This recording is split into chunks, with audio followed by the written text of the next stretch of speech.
하나님의 아들이신 그리스도는 어떻게 사람이 되셨습니까? 사랑하는 청년 여러분, 좋은 아침입니다. 오늘 하루도 하나님을 아는 지식을 더해가는 청년 여러분 되시기를 축복합니다.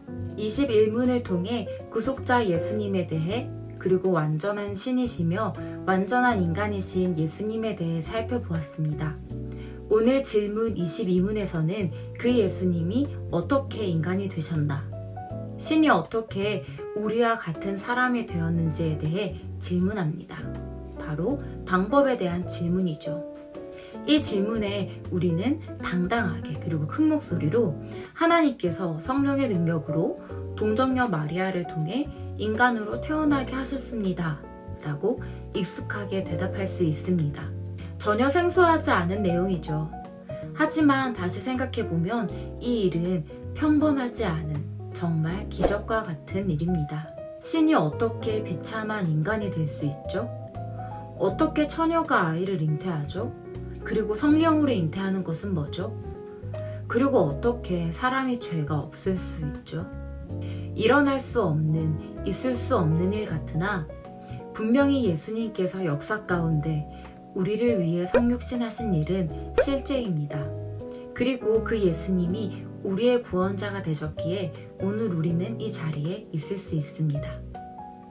그렇다면 하나님의 아들이 어떻게 사람이 되셨는지에 대한 답을 구체적으로 한번 살펴볼까요? 하나님의 아들이신 그리스도는 자기 자신에게 참 몸과 지각 있는 영혼을 취하심으로써 성령의 능력으로 동정녀 마리아에 대해 임신되심으로써 그리고 그녀로부터 죄 없이 태어나심으로써 사람이 되셨습니다. 참 몸과 지각 있는 영혼을 취하여 사람이 되셨다.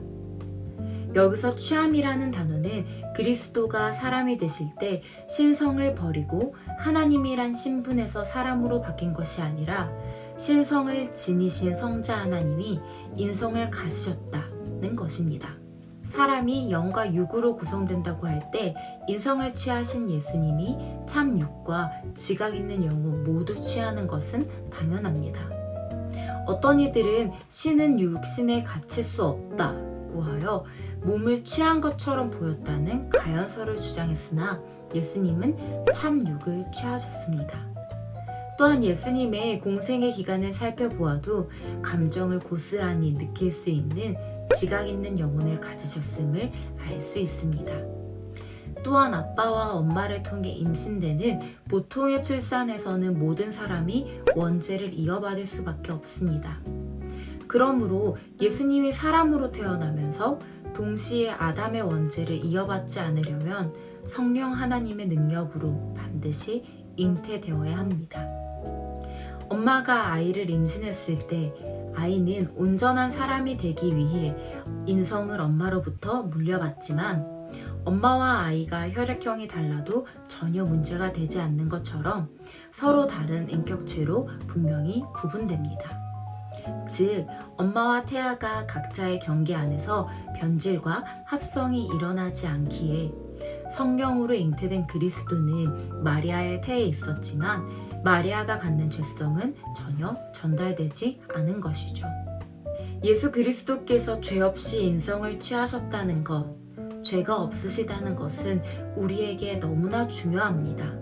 예수 그리스도께서 죄 없이 인성을 취하셨기 때문에 택하신 자들의 죄를 대신 짊어지고 죽으실 수 있습니다.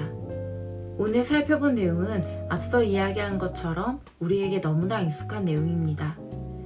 하지만 우리 오늘 다시 한번 우리 죄를 대속하시기 위해 완전하게 성육신하신 그 그리스도의 은혜를 기억합시다. 그리고 그 그리스도의 은혜 앞에 오늘도 감사하며 살아가는 청년 여러분 되시기를 소망합니다.